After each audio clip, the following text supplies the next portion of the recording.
Now, Victor asked a question earlier this week about your go-to Saturday morning cereal. Yep. So I'm going to couple that with a question about your go-to breakfast, your go-to weekday breakfast, like when you got to go to school or go to work or something. What is your go-to weekday breakfast? A bowl of honey. You're not going to believe my answer. You're not going to believe my answer. What is it? Let's go. I can't do it. We'll do it live. Do it live. I'll write it and we'll do it live. Mister, will you please wake up, wake up, wake up, wake up, wake up?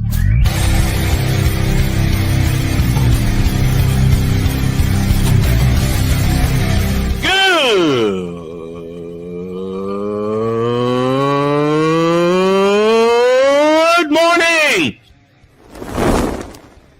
Snowman here to all you Brock Purdy and San Francisco 49er haters. Shut up! I gotta thank you, Shane. I mean, whatever happened to the games where breaking 100 points was, I don't know, unusual?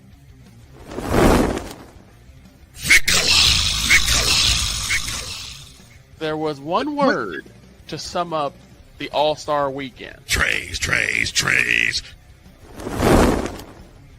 Cause we take this job so serious. Splash Brothers, yes. Ray Allen, replace him with Steve Kerr. Reggie Miller, yeah.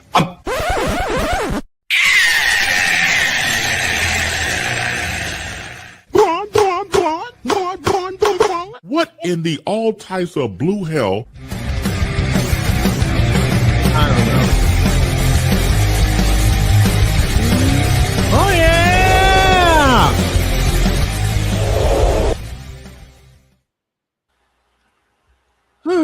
We made it to Friday. Yes, we did. Good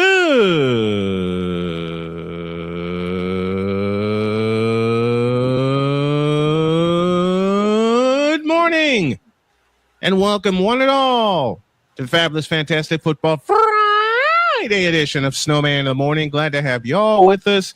We're going to talk a little football because second hour we'll have Allison Moran with us, and the lovely Deb Whitkus will join us as we're going to pay her some homage today. But we're going to start with a little hockey. And dear Colorado Avalanche, you just got your asses whipped by a bunch of Golden Knights. ... Again.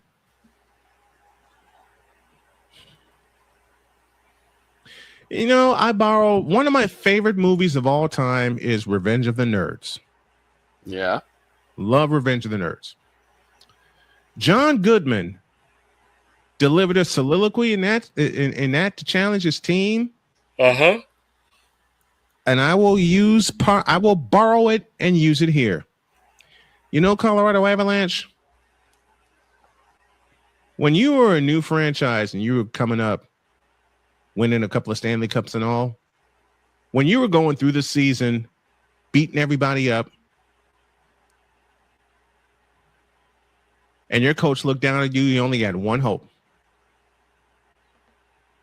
That someday this Colorado Avalanche team will turn into playoff men. Mm-hmm. That someday this Colorado Avalanche team, the President's Trophy winners, will turn into men. And look at you now. You just got your asses kicked by a bunch of Golden Knights. I mean, why are we surprised? It's the Golden Knights.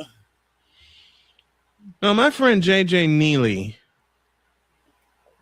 is a big-time Dallas Stars fan, and I told him Dallas wouldn't make it out of the first round. Nah. And he asked me, if you could pick a team to face Colorado, who would that be? Vegas. Vegas Golden Knights. And it ain't even close. Of course you pick Vegas, because Vegas keeps beating the crap out of the Dallas Stars. Yeah, I really got nothing against the Dallas Stars. I just like talking mess to my friend JJ.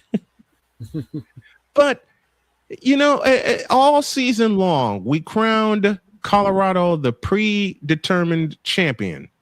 I am guilty of such. I am guilty of such.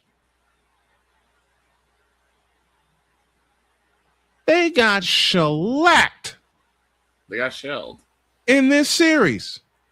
Especially the game I want to look at is game 3. Mm-hmm. Colorado led that game in the first period 3-0. Mm. Want to know what happened? What happened? 5 unanswered goals. 3 in the second period, 2 in the third period, inside T-Mobile Arena, a.k.a. the Fortress, which turned what Colorado thought was going to be a 2-1 series into a 3-0 series. Mm-hmm. They got jacked. Badly. They got outchecked. They got outshot. They got outplayed. And their goaltending, they got outworked. Simply put, game 3 for me told the story. Mm-hmm. Because Colorado came out like a house of fire. Yeah. You know, Ryan McCarthy and I always talk about how a game begins and how a series begins. Yes. That would determine what would happen. Yeah.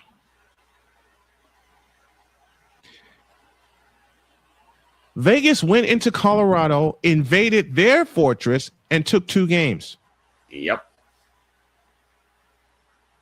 They took the first 2 games of the series, and to be perfectly honest, when I saw both scores, I said series over. Yeah.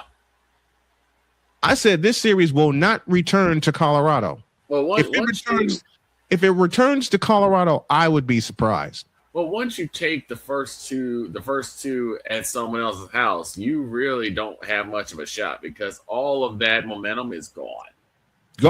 Yep. I mean, Vegas stole game 1 in Colorado, which means they stole home court advantage. And then what's a question I often ask? Are they going to be happy with one? Or are they going to go for both? Are they going to get greedy? Are they going to be? Yep. Most teams would be happy with stealing 1 on the road. But a question I often ask, and I credit Doc Rivers for asking this question: are you going to be happy with 1, or are you going to get greedy and try to get both? Vegas said, we want more than 1. We greedy. We want both. And they got both. They won 4-2 in game 1 and 3-1 in game 2. So the first 3 games of this series, there's a difference of 2 goals. Mm-hmm. First 3 games of this series, 4-2, and then 3-1, and then 5-3. Mm-hmm. Dylan Coughlin got them started early in game 1. Right.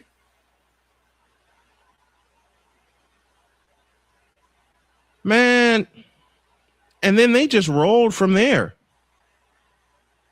And all kinds of love and admiration to Connor Hart, Vegas's goaltender.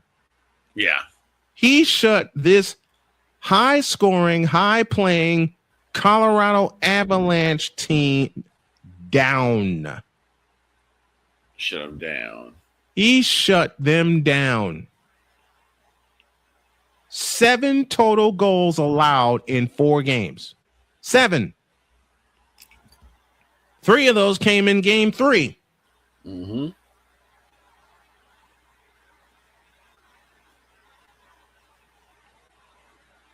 And remember, Carter Hart, Jesus. Carter Hart. I'm television struck right now. Carter Hart. I nearly did it again. Carter Hart allowed 3 goals in the first period of game 3. But then the rally happened. And there's one veteran on that Vegas team who I am familiar with, who's been through rallies like that before. Look up the name Tomas Hertl, number 48. He was part of a San Jose team in 2019 that trailed 4-0 to the same Golden Knights. Yep. In Game 7. They wiped that lead out in the third period and won in overtime, 5-4. Hertl got 2 of those goals. So he's no stranger to comebacks. Right. He was one of the ones that kept everybody in line, that kept everybody's emotions in check, saying this only the first period. And what does Vegas do? 3 second period goals. 3. Even going into the final period.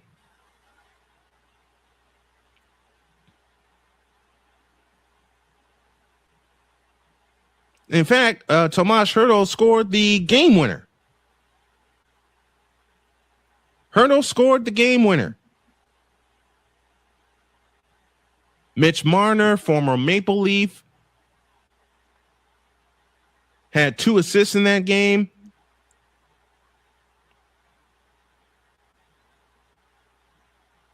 Mark Stone had a goal and an assist. And Tomas Hertl had a goal and an assist. It was all Vegas.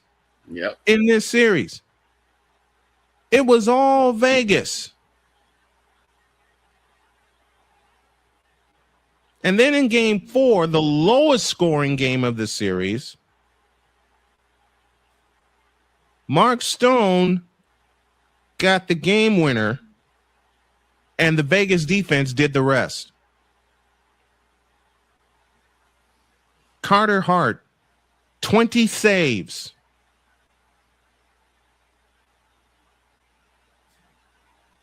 And the Vegas Golden Knights, not the Colorado Avalanche, not the Dallas Stars, not any of the other favorite teams. It's the Vegas Golden Knights that will head to the Stanley Cup final to begin in June. Yep. 26 shots, and I'm looking at the stats from Game 4. 26 shots, 29 hits, only 2 penalty minutes. So it was pretty much only 6 penalty minutes. Yeah, it was only 6 penalty minutes. So pretty much a clean game.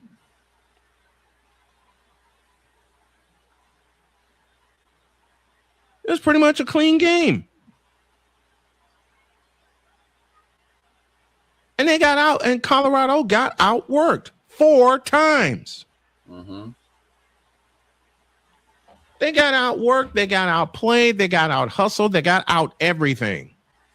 Yep. So now what does this do for Colorado? When they were supposedly the wagon all year, I appointed them as such. But also that's why they play the games, in the immortal words of Chris Berman. Well, they got to go back to the drawing board. Absolutely they do. Absolutely they do. And they're going to have some free agent questions coming up, including Nathan McKinnon, their star player.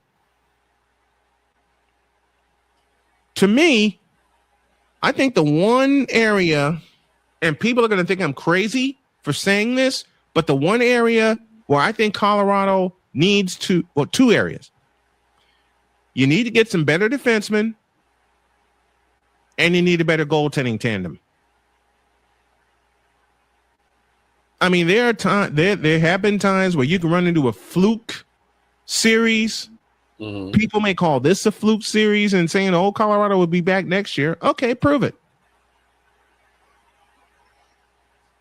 Prove it. See. We'll have to see. We will have to see. But congratulations to the Vegas Golden Knights. They're on their way to the Stanley Cup final, looking to pick up their 2nd cup in 4 years. Yep. Are they the new dynasty?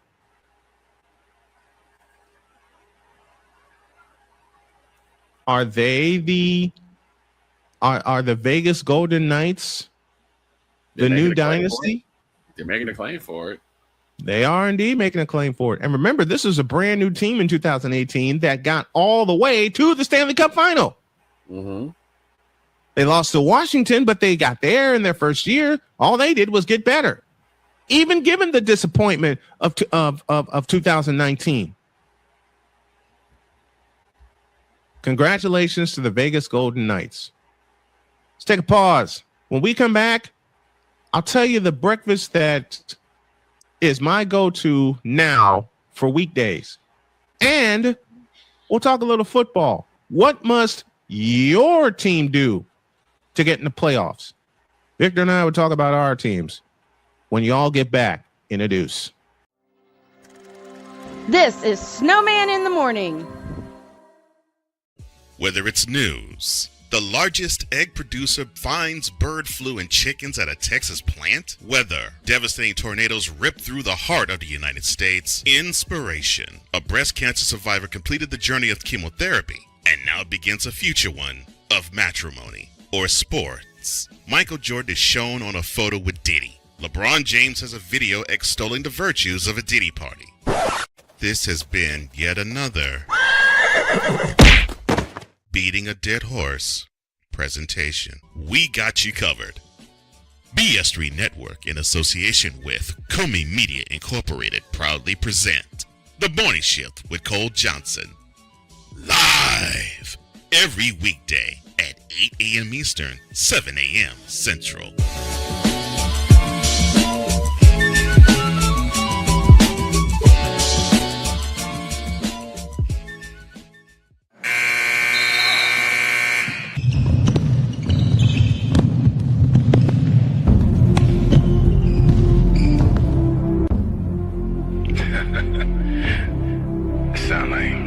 Sound like some Viking music, don't it? Yeah, gotta get it out the mud, that's the only way to win. Who am I to point the finger like I never ever seen? Been through the ups and downs like the letter N. They don't let you through the door, better kick that again.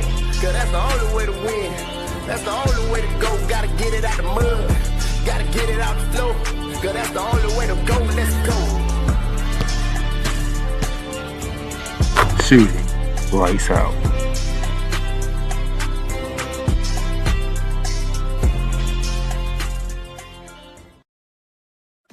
Drew Willingham. In this case, yeah, you put the blame on Kyle Shanahan for apparently not preparing the team enough for the overtime rules, supposedly. Cole Johnson. Peyton was considered the winner, and he was the darling of all darlings for Gerald. With a special appearance by Tyrone Alizé McDummy. Ain't nobody calling me. Text delete. Join these two football enthusiasts as they give you Total Football Talk. Live every Monday at 4 p.m. Eastern, 3 p.m. Central on the Sertoba Media and the Comey Media YouTube channels.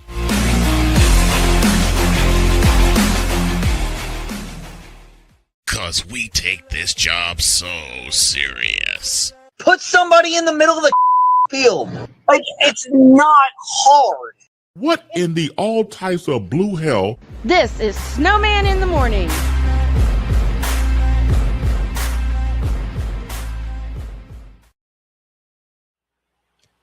Welcome back to this edition of Snowman in the Morning. Glad to have y'all with us. And remember when we did the draft and mock draft, we would have hilarious answers? Yes, our mock draft. Yes, our mock draft. So that kind of gave me an idea. Okay, we're going to do it again. Although we're going to frame it in the style of what must your team do. So what I'm going to do is I'm going to go through all the teams. I'll give their records from the previous year, and we're going to come up with hilarious answers, mock answers of what must the team do to make the playoffs. So with that in mind, let's start in the AFC. Okay. And we'll start in the AFC. I was thinking about this during the break, And Jody's the one that gave me the suggestion. She says, "Why don't you do a what must your team do?" Hey, you know what? Dig it. Let's roll with it. Start in the AFC. We go to the AFC East, and we start with the New England Patriots, who finished 14-3. Mm-hmm. Well, all you gotta do is just continuously keep filling the reservoir with mustard. I think they'll be okay. More seriously, just stay on the defensive side, shore it up, and just ensure Drake May stays upright. You're fine. Next team, the Buffalo Bills, who finished 12-5 and got in. Stop circling the wagons and actually do something.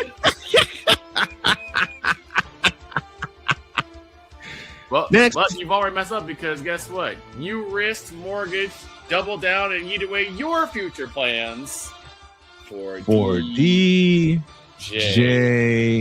Moore. Oh, jeez.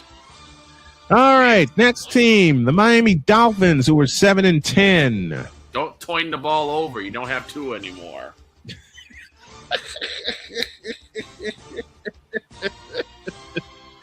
And oh God, Ryan, forgive us. And to finish off the AFC East, the New York Jets, who were 3-14. Pray. That's all you gotta do. Pray. That's all you can do right now. Because now you have to trust in Geno Smith. Oh God. I don't trust in Geno at all. None of us. You shouldn't. To the AFC North we go. We begin with the backdoor division champions in the Gulp, Pittsburgh Steelers. Just think about this. 18 more games, and Aaron Rodgers is out of your hair forever. Next team, and they're the only team from the AFC North that made the playoffs. Next team's the Baltimore Ravens, who choked on the last game of the season. They finished 8-9. Can you please finally let Derrick Henry cook and Derrick Henry start fumbling the football? Because yes, Lamar, it is you.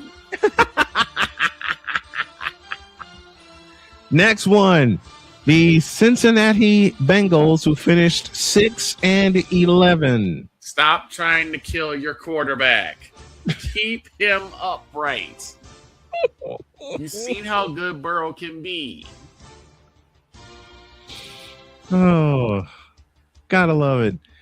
And to finish off the AFC North, you know where we're going. We got to go to Cleveland, who finished 5-12. I would say pray, but that's not even going to help you at this point. Maybe you might have to go to the I Promise School of Winning, but that might not help either. God. Pray the I Promise School goes under, okay? All right, to the AFC South, we begin with the division champion Jacksonville Jaguars, who finished 13-4. I think all they have to do is just, again, stay good on the secondary, because their offense was pretty solid. Yeah. Next team, the Houston Texans, who were 12-5. CJ, you gotta do something, man. Yeah, because you had a great rookie season and you fell off a cliff. Yeah, he did. He's regressed, and I hate saying it but he has. He's regressed. Yes. I think we're both going to have an opinion on the next one. Next team is the Indianapolis Colts, who finished 8-9. Don't play with your food. Thank you. Don't play with your food. And trust in JT. Because they barely gave the ball to him. Yeah. Especially towards the end. Towards the end, they really didn't give him the ball. Right. He was on his way to 2,000 yards, and then they stopped trusting him. And keep Daniel Jones upright. Yeah. Keep Daniel Jones healthy. Yes, please. All right. Last but not least, in the AFC South, we have the Tennessee Titans at 3. Right. And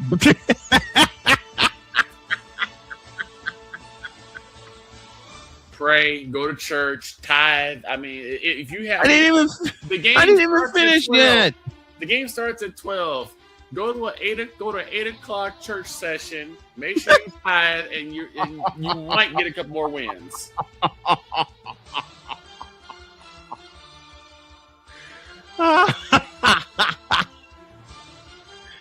You find, you know what me and Victor used to do? You find an 8 o'clock service on a Sunday. 8 o'clock service on a Sunday. And make sure they know the game starts at noon. Yep. Because Tennessee's not getting any primetime games anytime soon. No. To the AFC West we go. We start with the division champion Denver Broncos, who finished 14-3. Trusting everyone except for Gold Ship. And you see vodka, you drink. Vodka, we drink. That's for you, Jen. I love it. Next, the San Diego Chargers, who finished 11-6 and snuck in the playoffs. Don't charger it and you'll be fine. Now, I'm afraid to do this next one, but I'll do it anyway. Do it. The Kansas City Chiefs, who finished 6-11. Patrick Mahomes, get healthy quick. Please. I don't know if you really want a full season of Justin Fields. Because, yes, Justin, it is you. Then you have the Oakland Raiders, who finished 3-14. Raiders, you just got the golden goose of this draft. Do not blank it up, or you'll have a very cross Napoleon Dynamite coming your way. You got a cross Napoleon Dynamite coming your way anyway. True. That's the AFC edition. We'll do the NFC when y'all get back in a deuce.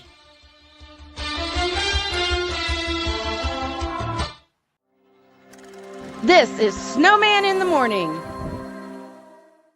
Join Ryan McCarthy. I became a Jets fan because Kermit the Frog was my favorite Muppet because he was green, and the Jets wore green. That's how I became a Jets fan. And Dustin Henry. ESPN is cashing all in on let's pay a few personalities and we'll just kind of fill in the gaps. As they walk you through all of the world of sports from their perspective. The Albany Empire, it's a literal circus. No credentials required. Where, Ryan, say the tag. Where you don't need a press pass to talk sports. Every Monday at 8 p.m. Eastern, 7 p.m. Central. On YouTube and where you can find all podcasts. Join the transporter to Hades. Your butt and gut becomes one. Join the reformer of hooker whores. This is my daughter, Placenta Booty Johnson. Join the bronze god. Whenever you are in distress, take off your baseball cap and throw it in the air. Join your very own superhero of broadcasting, Chris Bass. So whatever color crayon they get, they palm it and do 2 circles, and that translates to I can beat up black people. As he takes you through the week's paces in Baseline. Live every Saturday at 8 a.m. Eastern, 7 a.m. Central, Pacific Time Zone people, just stay asleep when this is on live and just catch the recording. Oh, I'm sorry. Exclusively on the Chris Bass YouTube channel.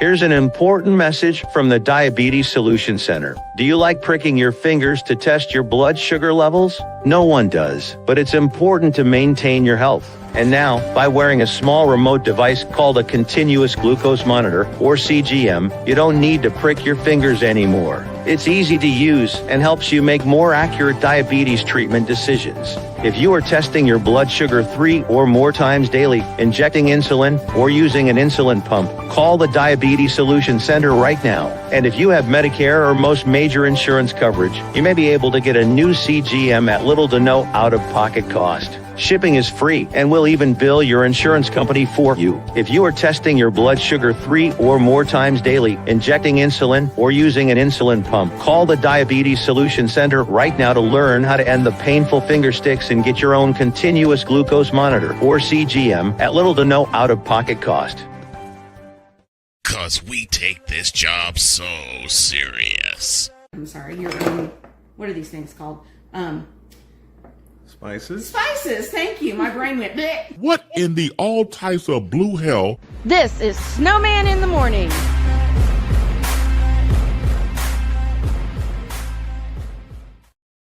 Welcome back to this edition of Snowman in the Morning. Glad to have y'all with us. When we left you, we were doing a what must your team do? And we did the AFC. Now we're gonna have some fun and do the NFC side. That's why we took a break. Wanted to make sure we separated it. Here we go.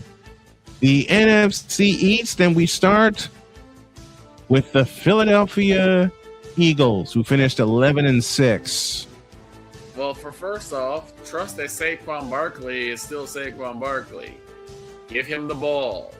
Jalen, it's okay to throw the ball sometimes. And for God's sakes, you might have to cancel that tush push. It ain't working like it used to. No, teams have figured it out. Next, and Philadelphia was the only team to make the playoffs from the East Division, by the way. Right. Next, your Dallas Cowboys, who finished 7-9-1. Well, I'll say this. The offense looked incredible. Keep George Pickens and CD happy. I think the only thing I can say is from what Deep said.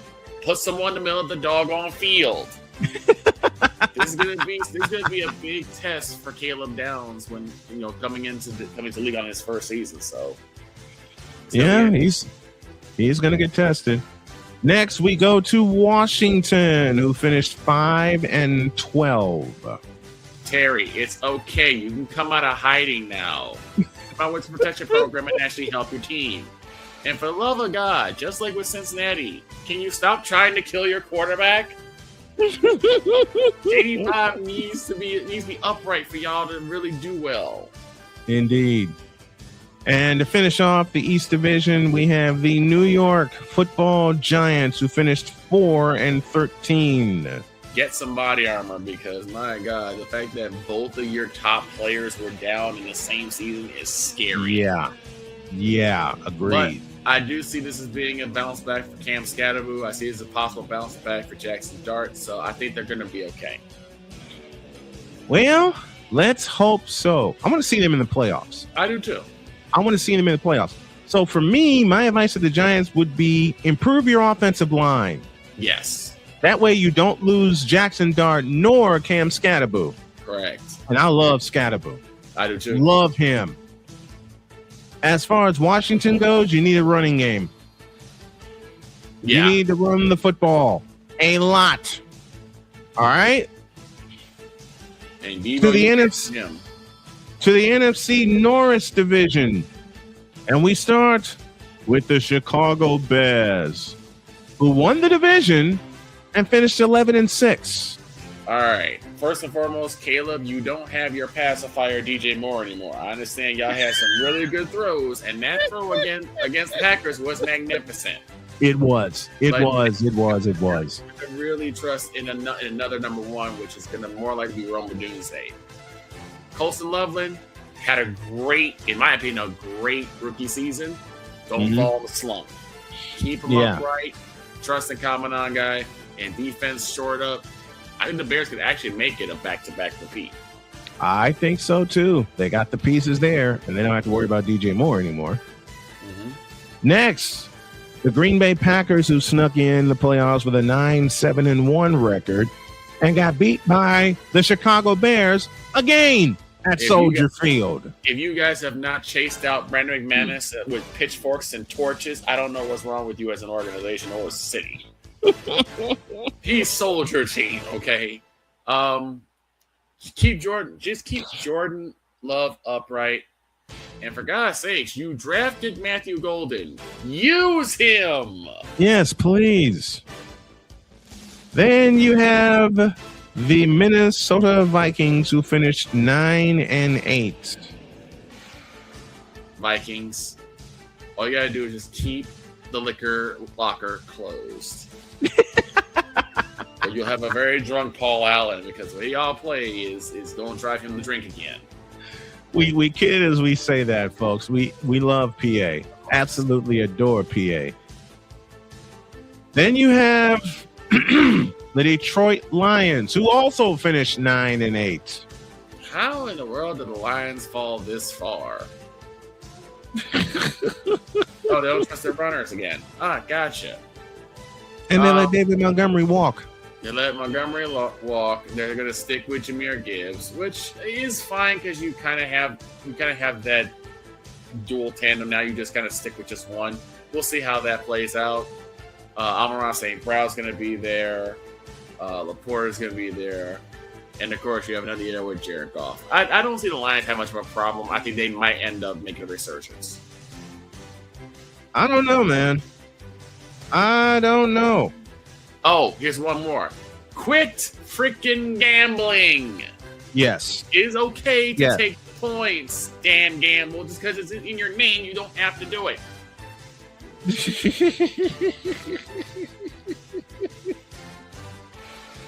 Oh, goodness. You gotta love that. Next one. All right. To the tank division called the NFC South. The South. That's not mine. Both South divisions are tank divisions as far as I'm concerned. Right. And that's from a popular YouTuber who coined the term. That is not mine. Yes. And we know who that YouTuber is. Yes. The tank division, the NFC South, where every team in the South division of the NFC finished with a losing record. See, this is where the old schooler in me would question this. If you finish with a losing record, you shouldn't be nowhere near the playoffs. Well, I don't know how it really works now. I guess they need a division champion to represent it. I don't know. It's kind of weird. Because I agree with you. You shouldn't be anywhere near the playoffs if you have a losing record. All right. Let's go through the tag division, and we start in Carolina with the GOAT division champion Panthers. Carolina Panthers. And somewhere Homer Boy is smiling. Anyway, don't annoy Mr. Spivey, first and foremost. Rico Dowdle has looked really good this past season, so I would keep going with that. Get out of Bryce Young's hand, because whenever it's in Bryce Young's hand, disaster's on the way. We'll see what happens on that front. Defense, not bad, not good either, just kind of like middle of the road. So, yeah. I don't know about this Carolina team. They got no one lucky. does. But you know what? They trusted in Jesus, and look what happened. They became division champions. And I used to live in Carolina, so I know how big of a joke that is. Then you have the team that everyone expected to win the division, but fell off a cliff. You got Baker Mayfield and the Tampa Bay Buccaneers. I don't know what to say this, because that was a monumental disappointment. Yeah. You have two really good receivers. Evans is still in. Aguka's there.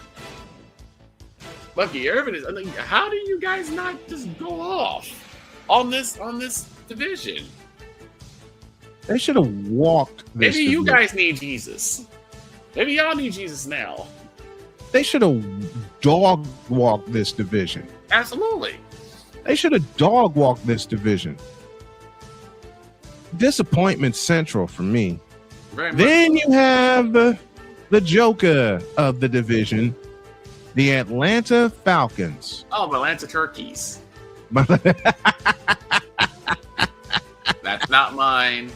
That's Tiny Tim's. Yep. The Atlanta Turkeys. Here's the thing for the Falcons. Well, you've picked who your quarterback is going to be, because you've jettisoned Mr. Two Chainz Cousins. Mm-hmm.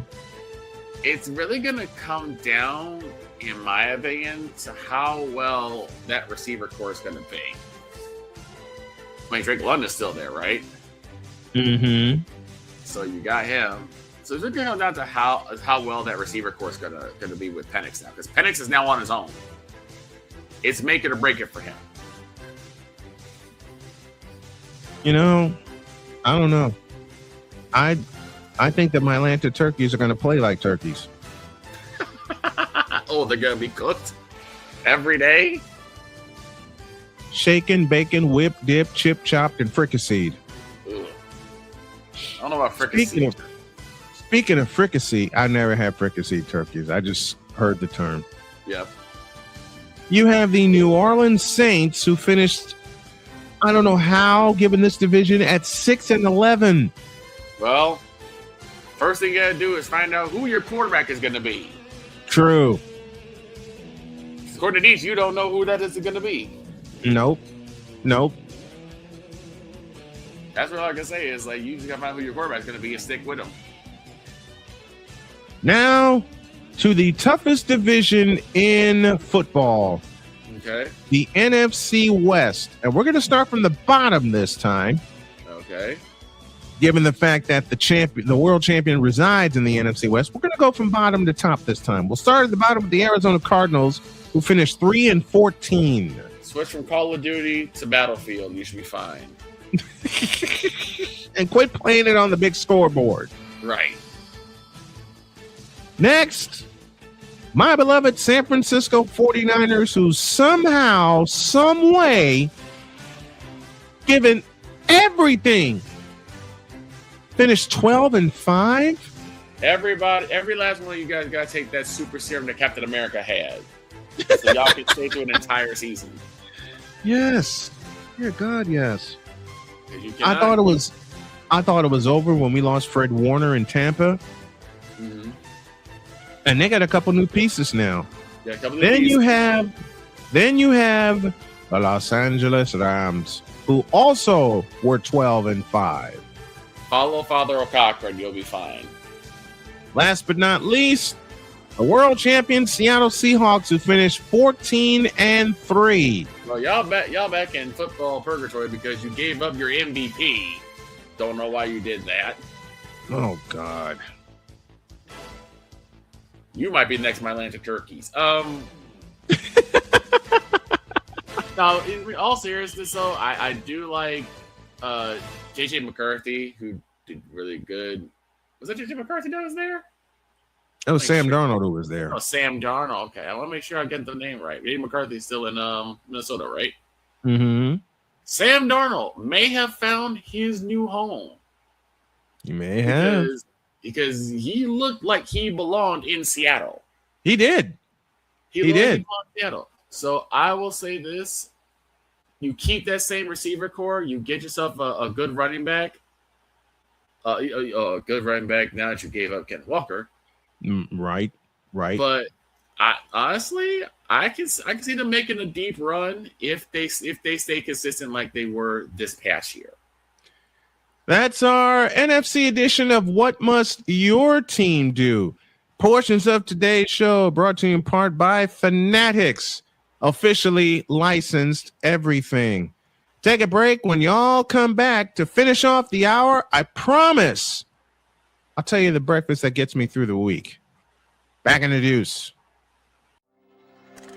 This is Snowman in the Morning.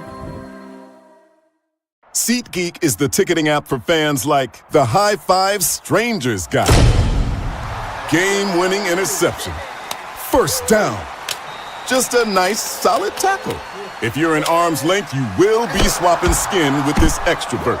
You see, he knows SeatGeek got him a great deal on tickets, so he can focus on what he does best, smacking palms.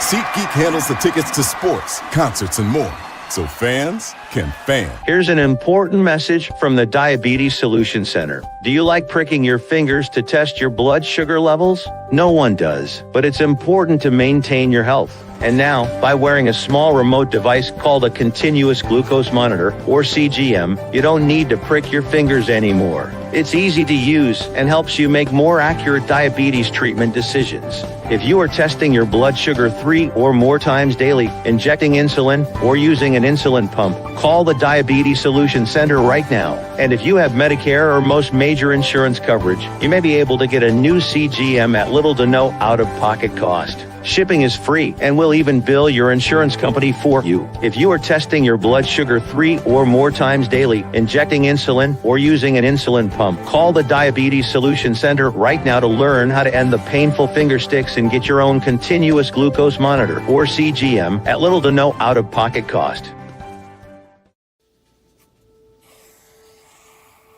Dad? Just 1 minute, okay? Hey, Bobo, do trees tell each other stories? I'm sorry. I'm afraid I don't know that.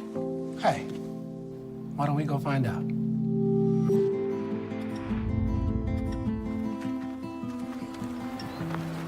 Listen. Do clouds take naps? I couldn't tell you.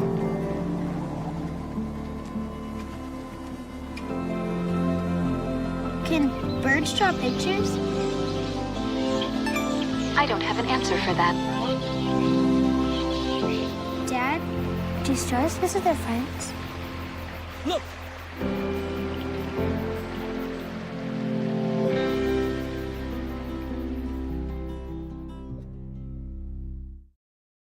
Cause we take this job so serious. It's really, in the end, basically a skill issue. Now get out of my face, you thirsty chiz. What in the all types of blue hell? This is Snowman in the Morning.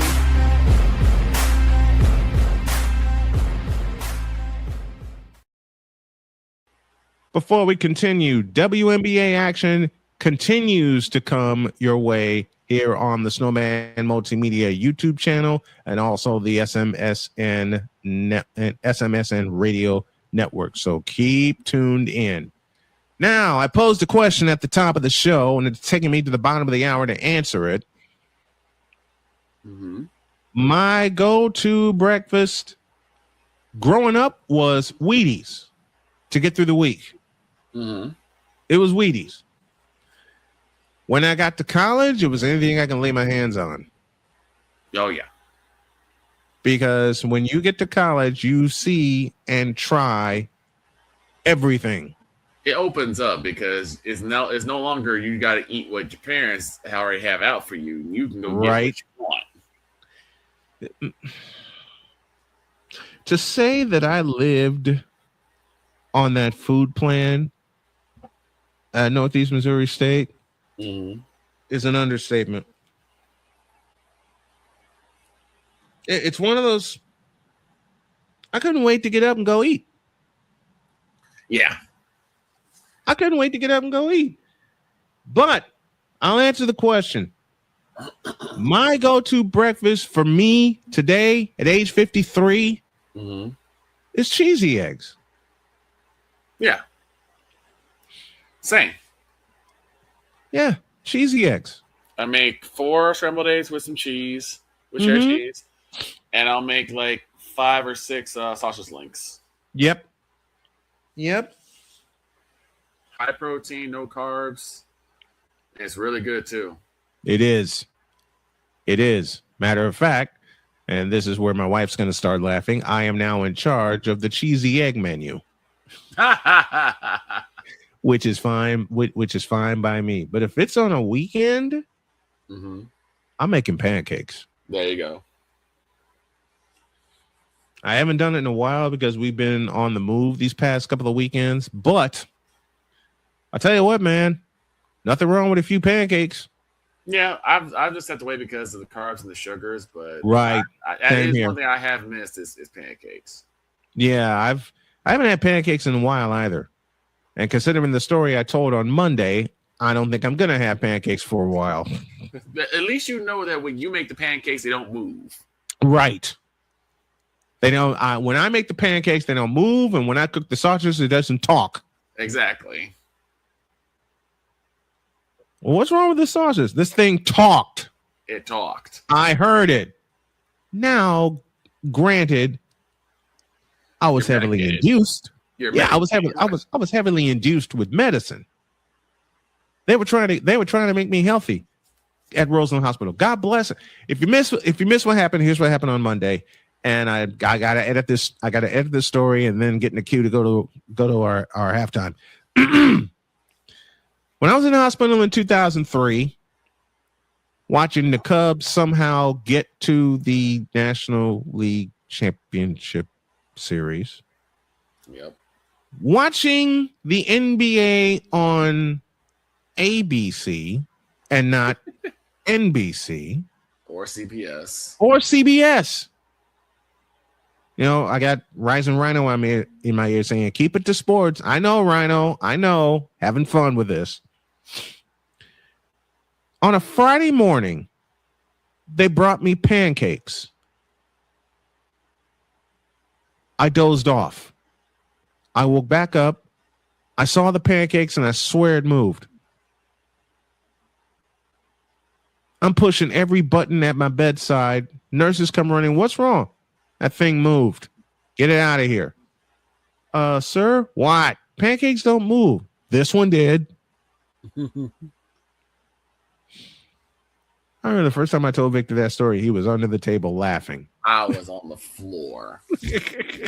I was on the floor, especially because he then said, if you do not want a right cross across your bow, yes, you will remove these my exact words. I swear to you, my exact words.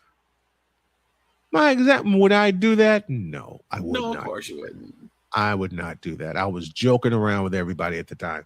But that's what I absolutely said. I said, if you don't want a right cross across your bow, remove these doggone pancakes. They moved. Were they laughing at me the whole time? Yes, they were. I was heavily medicated, but I was being silly. Right. But I did see that thing move. Yes. Because of the medicine? Yes. Absolutely right. But they got it out of there. They brought me another batch. Everything was fine after that until 10 a.m. Oh, yeah. Wait to see Bob Barker come through the door. And I get George W. Bush instead. Here it comes. I went what I nuts. was hoping for. That's what I was hoping for. I was hoping to hear Ron Roddy's voice. Instead, he a heard crowd screaming.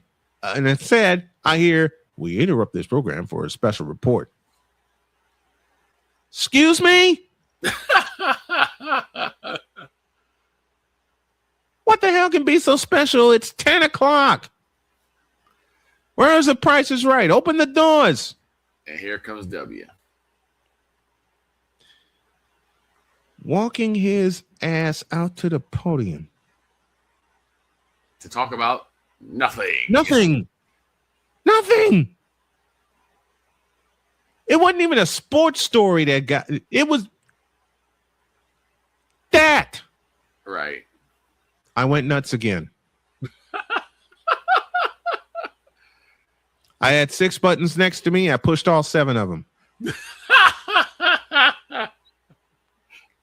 Push all 7 of them. I had 6 buttons on my. I had 6 buttons at my at my bedside. I pushed all 7 of them. Emergency! Nurse comes running and says, "What's wrong?" What the hell is this? Right. That's the president. I'll repeat my question. What the hell is this? That's the president. You're not listening to me. He should not be on the television right now. Bob Barker should be on right now, considering you guys have this on CBS. Fix it. Again. Sir, we can't. Why not? Because it's on all the stations. Doggone it. And you knew it was. I knew it was. I knew there was nothing I could do about it. I knew there was nothing, not a doggone thing I could do about it. I knew it. Fortunately, at 10:30 that morning, I did see the second half of the show, which is which is good. All right. Given the fact that it is Friday, that it is a football Friday, let me tell y'all what's coming up. We're going to kick off hour 2 with Allison Mic Drop Moran. Now, normally, and I will say this after we come back from the station ID, normally, we'd have both Allison Moran and Deb Whitkus at the same time, especially during football season. Oh, yeah. Unfortunately, due to time constraints and scheduling, we had to do them one at a time. But when I got the signal from Deb saying, yeah, I'll come on, sweet. So we're going to pay her. We're going to pay Deb a little homage. We're going to do the same for Allie. We're going to talk a little WNBA. Going to talk a little baseball. And I get to finally stick my tongue out at her because the White Sox took 2 or 3 from the Cubs. Right. Although that was a couple of weeks ago. Yes, indeed. But it was still a really great series, though. Oh, it was a wonderful series. It was a wonderful series. In fact, it got me thinking, what if the Cubs and the White Sox Oh, my God. got to the World Series? Crosstown World Series. Would be great to see. Crosstown World Series. Oh, my heavens. Every bar is a battlefield.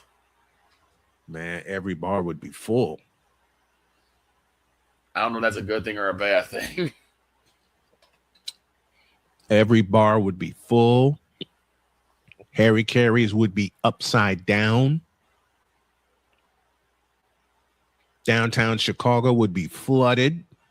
The Billy Goat Tavern would be packed. Oh, man, Billy Goat Tavern. Oh, Lord. I've been in Harry Carey's. I've been in Harry Carey's watching a Cubs game. And I had a fried mozzarella stick. Not the regular size one, but I mean a fried mozzarella cheese patty. Oh. Okay. What if a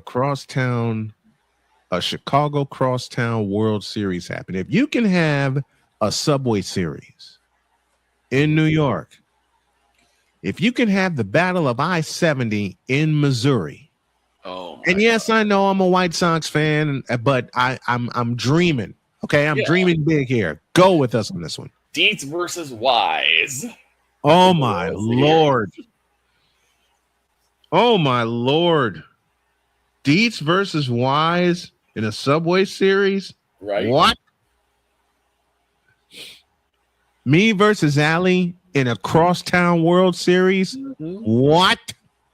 Good grief. You know I'm putting this headset on for the pregame show every single game that they play. Oh, yeah. You know I'm putting this headset on for that. Every single one. Every single game. That's why I'm hoping one day before I leave this earth, I get to see a Crosstown World Series. My dream has already come true. I saw my White Sox win it all in 2005. In 2005, yep. Saw that, got to celebrate it with Dad before he passed on due to prostate cancer. So my dream has come true. I saw my boys win it. Yep. I saw the Southsiders win it. I saw the Cubs win it in 2016, which scared the daylights out of me, considering the fact I stayed in the house. While I'm sharing sports stories, the Cubs won the World Series in 2016. The night that they won it, I stayed in the house. Even before the game began, I was living in LaPorte, Indiana at the time. I went to a pizza place and stocked up. Then I had friends bring me all kinds of drinks. Stocked up there. All right. Then the last out happened. There were Cub fans all around me. Going nuts. Yep. Going nuts. This is the ultimate what if given Chicago baseball lately. But what if a Crosstown World Series actually happened? That'd be crazy good. Wouldn't it? The red line would get a workout. Oh my God, the red line would be unsafe. The red line would get a workout. Yep. All right.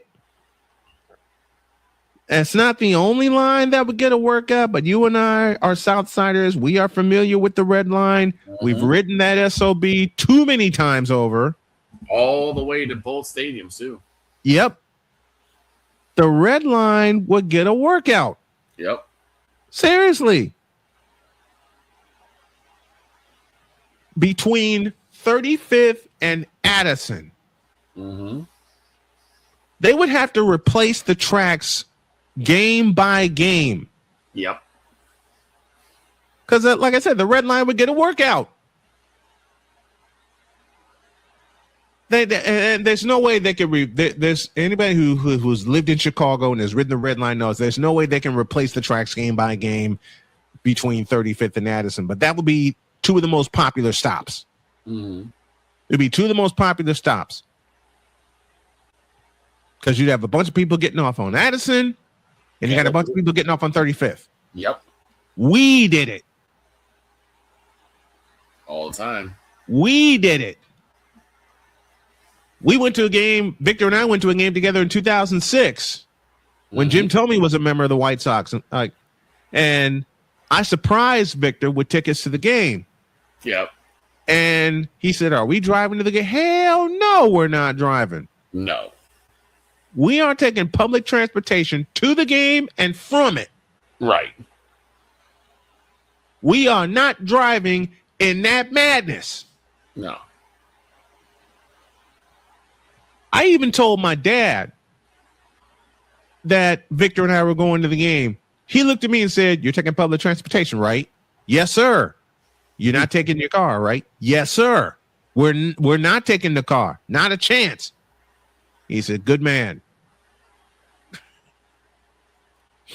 And then Victor, we get into the park. Mm-hmm. We're having fun already. And then Victor had to open his whole mouth and say, "I want to see Jim Thome hit a home run." Well, come the third inning on the second pitch, guess what happened? Crack. Blasted to right field. Absolutely blasted. Never had my ears again. Right.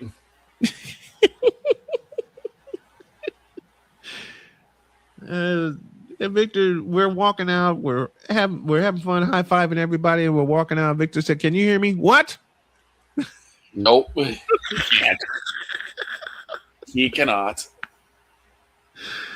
And remember, this is the same. I'm the same guy that went to Game 2 of the World Series in 2005 after going to a Bears game earlier that day. Right.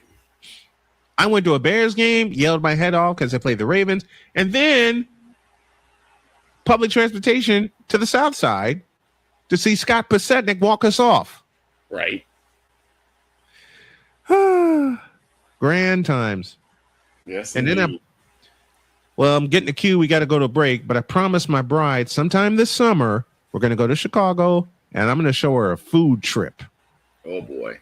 We are going to make this happen. I promise. And I'm recording every single part of it. Every single stop that we make in Chicago. You know what? I'm getting an idea. And the idea goes like this. I had a chance to do it before, and I passed it up, and I don't know why I passed it up. I want to plan a full week in Chicago. Okay. Doing the shows, having my bride with me, everything.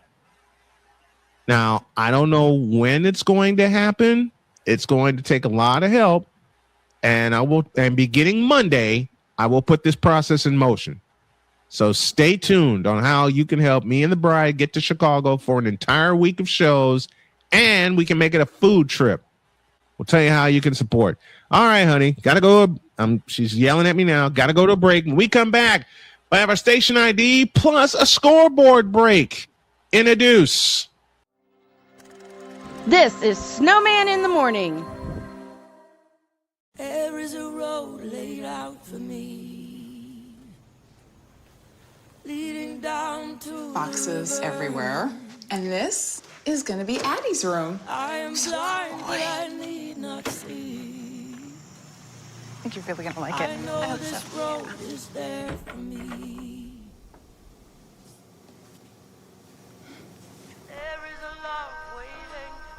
first night here, but Amy seems cool. Waist down by the river. I am blind, but I need not see. I know this love is there for me. Nice and slow. If I got I'm this. free, take me down to the river Nice. and wash me. Okay. What do you think?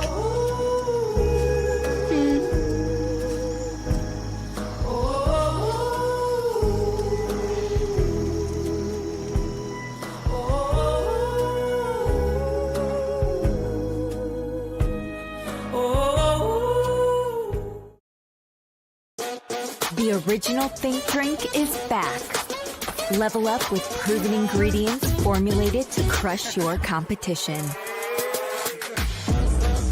No gimmicks, no jitters, no messing around.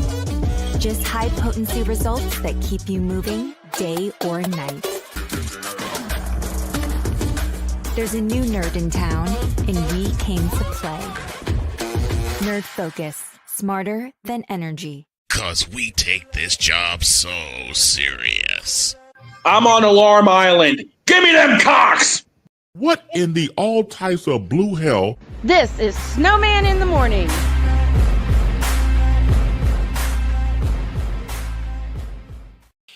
Hope you all have enjoyed this Friday edition of Snowman in the Morning. We're going to do this hour in reverse because normally I would have Allie and Deb on with me to close up the second hour. Unfortunately, due to scheduling conflict, I got to have them on one at a time. So, with Deb coming at the bottom of this hour, and with that in mind,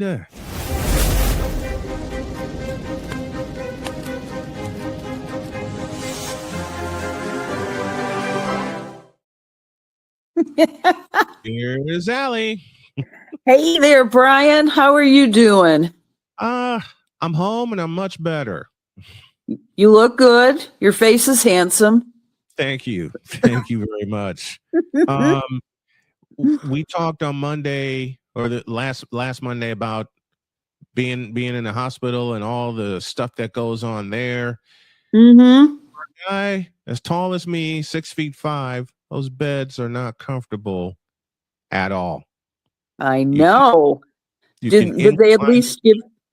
Did they give you an extender?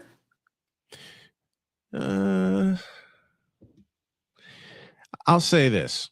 They extended the bed and my legs were still hanging off the doggone thing. Oh, can you just imagine what somebody like oh gosh, what's his name? Victor Wembanyama goes through? I mean, if he has to go to the hospital, imagine.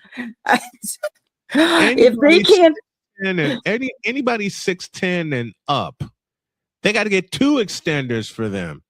they just had better put 2 beds together at least, and just kind of string them together so their entire body could fit. I could not even imagine. I mean, you know, Greg is my boyfriend is 6 foot something, and he was in the hospital last summer, and his toes were kind of peeking out at the bottom of the bed, and that's ridiculous as far as I'm concerned. I mean, the world was made for short people like me. That's what my wife always says. She always says when someone asks me how tall I am, she says, before I could say anything, she said, "Oh, he's 6 foot giant. Don't worry about him." So true. So true. Okay. What is going on with your Cubs? Huh? Yeah. When I went in the hospital, they were fine. I come out of the hospital and I find out they're on a long losing streak. What in the world is going on? As of this taping, they have lost 10 games straight after posting 2 consecutive 10-game winning streaks. Right. What I think that even Craig Counsell was unable to figure it out. I'm no better, but I think they're in a collective blue funk, which I hope they're going to get out of come June, because they have not won since May 15th. And that is a very bad record. You would think that they would figure it out, and Craig Counsell, being at one point at least the highest paid manager in the National League, should be able to figure it out for all the money they're paying him. So my thought is that they need to probably rest Pete Crow Armstrong for a little bit. I think that the whole hype thing, his youth, I think that he just has to take care of himself. I think that they might need to also rest a couple of the pitchers, see what could be done there. I think that it's a very long season. I don't think anybody should hit the panic button yet, but I do believe that they really need to take a little bit of a break in terms of some of the players, rest them, try and get them to, think psychologically and towards their mental health in the game and figure out what the heck's going on. Yeah, I'll say it again. When I went in the hospital, they were doing fine. I come out and I found out they've lost 10 in a row, including the Pittsburgh Pirates. Yeah, you guys never. As long as I'm watching Cubs baseball, well, they'll never lose to the Pittsburgh Pirates. That's right. 90s, even their early 90s with Barry Bonds and company. Y'all never the Pittsburgh and Jim Pirates. Leland is manager. Yeah. Andy Van Slyke was there. Of course, Barry Bonds was there. Doug Drabek, starting pitcher. Those Pirate teams of 90, 91. You guys never lost to the Pittsburgh Pirates. No, they were always the doorstops of the National League, and in those days. And actually, it was a very skinny and big-haired Barry Bonds that was like that in the early 90s. And the Cubs have gone through many iterations since the 90s, but it is true that for the most part, they do go through these winning streaks at the beginning of the season. They have done that in prior years. They've done it fairly consistently, if you look at the record for several years. And everybody got on this big hype. Oh, yeah, they're headed back towards the World Series. It's so damn early in the season. It is so damn early. There's 162 games, remember? And so, Mike, I don't really start worrying until after the All-Star break. Right. And I would advise anybody to do the same. But I will say it probably this year had to do with you going into the hospital. I'm sorry. That's the only difference between this year and last year. So Brian, now that you catch a bit of the blame for that. Yep. That's what it's got to be. I mean, that's the only difference. And now that you're out of the hospital and up and running again, I expect the Cubs will start running again too.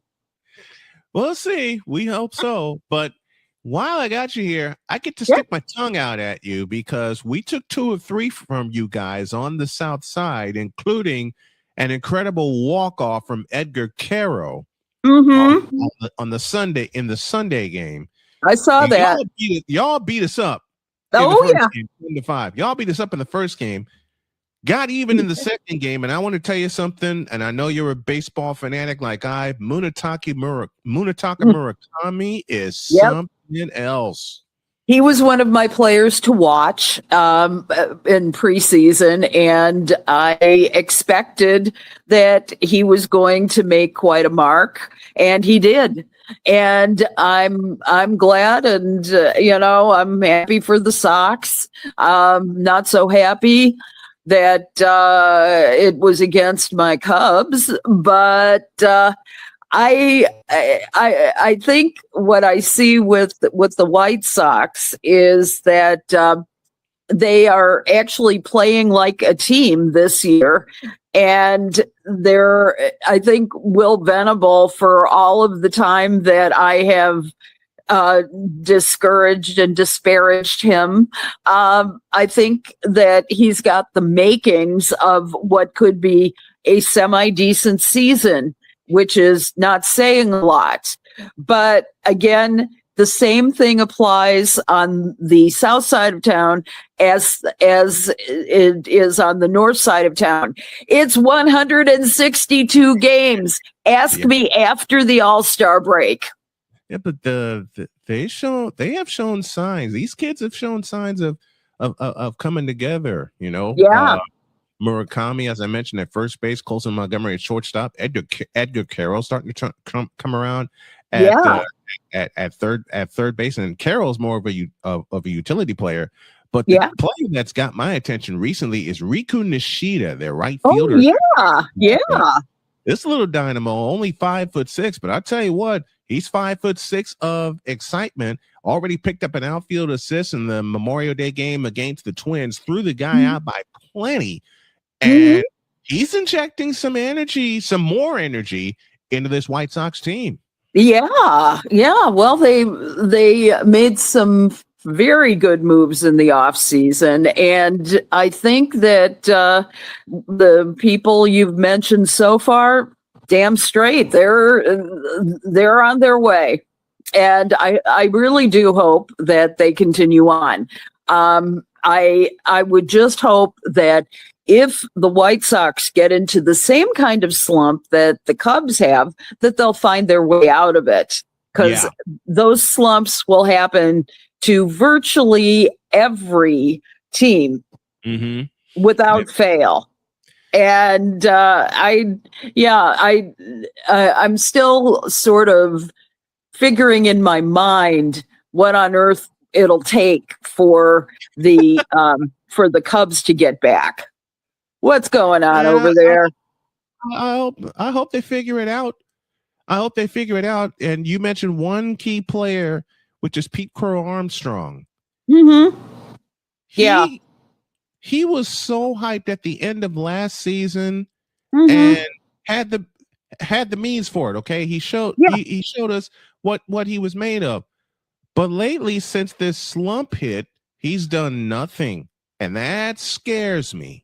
Yeah, I think what he's shown is that it's very frustrating to him. We didn't ever hear about him yelling at players or yelling at fans and losing his cool or his concentration or anything like that.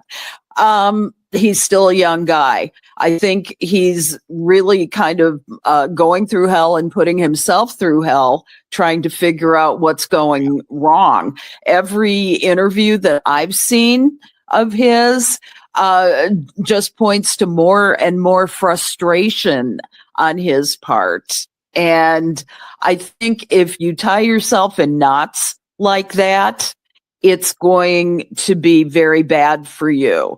So I suggest a large amount of counseling and because the game is, was it Yogi Berra that said 50% of the game is 90% mental or something like that?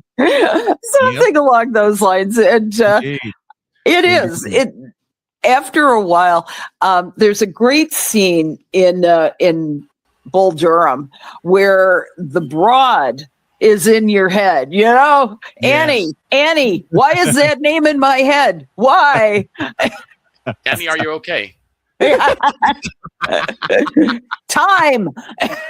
Exactly. Get the broad out of your head. Get the broad out of your head. Yes. So that's what I see. Hi, Victor. How are you? I'm good. How are you?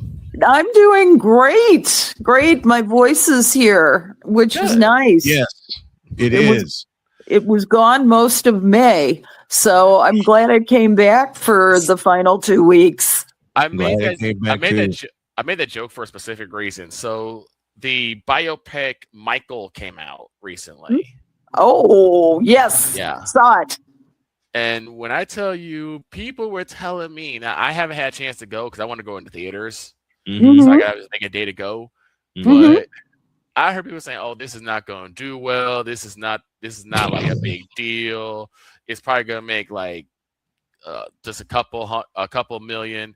This thing made $97 million in the first weekend. Right. Right. Not gonna do well. Right. Who told this lie? Right. And I think I'm a Michael Jackson fan I'm a Michael Jackson fan forever. Yeah. Not biopic, not gonna do well.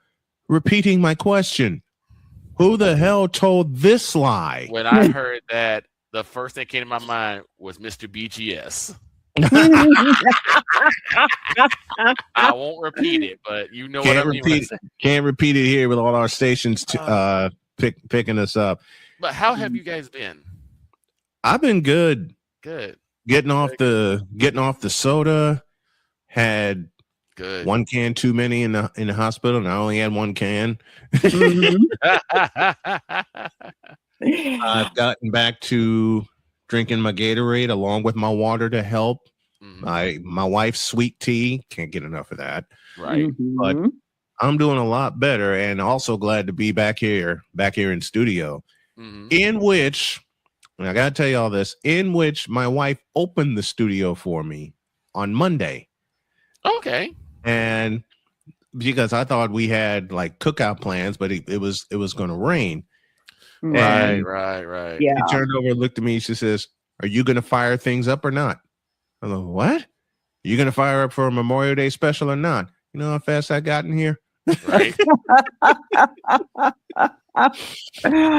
But God this bless Saturday, we are going to have a whole lot of fun because the grandkids are going to be here. Ah, I'm not sure if we touched on this, but Allie, what are your thoughts on another expansion from the PWHL?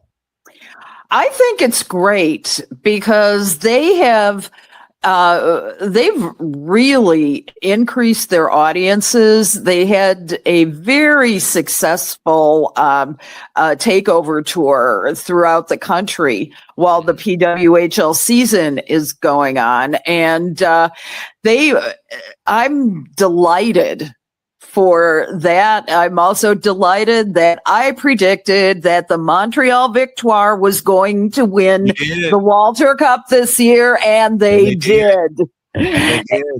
Yes, and I'm excited to see. I'm to be honest with you, I'm not surprised that they did not pick Chicago. As sad as I am that they didn't pick Chicago, I kind of had the feeling, the reason being that they did not sell out Allstate Arena. Right. Yeah. Right. Yeah. Neither time. I would ask this question: should the nickname have anything to do with the Blackhawks, like another like onset, or just their own identity? You know, great question. Considering, it's a good question. I think that just like with the Chicago Sky and the Bulls, it doesn't necessarily have to be so. I think that they could do well in either scenario. I don't believe that the presence of the Blackhawks would either contribute more or make it a success. I think it's the product on the ice, Yeah. that really is going to sell the team. Not unlike the Chicago Sky. I mean, what happened ultimately was that as the Chicago Sky got to be successful, you saw more and more of the Bulls inside the stadium and things like that. But I think in the end, the PWHL is not fully associated with the NHL. And I think that it's better that way, because then they can really forge their own identity and they're not beholden to them for marketing or for input on players and things like that. You can have a much better operation that way when you're independent. The same thing happened, interestingly, with the Chicago Stars many years ago. The Fire was going to be a part of the operations, and I remember talking to Peter Wilt, who started both franchises, and I'm like, "Are you concerned about this?" And he said, "It's going to be better this way. That way we can forge our own identity."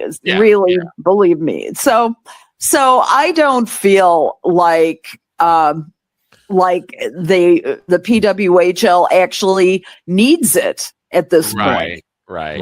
I mean, PWHL hit the ground running Right. ago. Yeah, because they did their own marketing.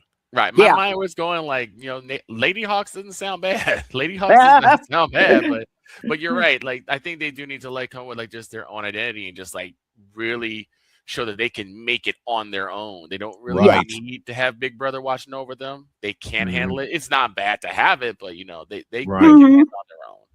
It also, I'm not really sure that the Wirtzes are the best people to advise. And I just kind of feel like some exchanges are a good idea, but other exchanges are not. So many years under Bill Wirtz, even after we opened the United Center. By a show of hands, who knew that was coming? 2002, they get so excited to make the playoffs, and then the St. Louis Blues come into the UC and punch us in the mouth. And this is after we scored in St. Louis. Remember it well. Yes, indeed. Speaking of forging their own path. Yeah. I have 4 words for you. And Victor, same for you.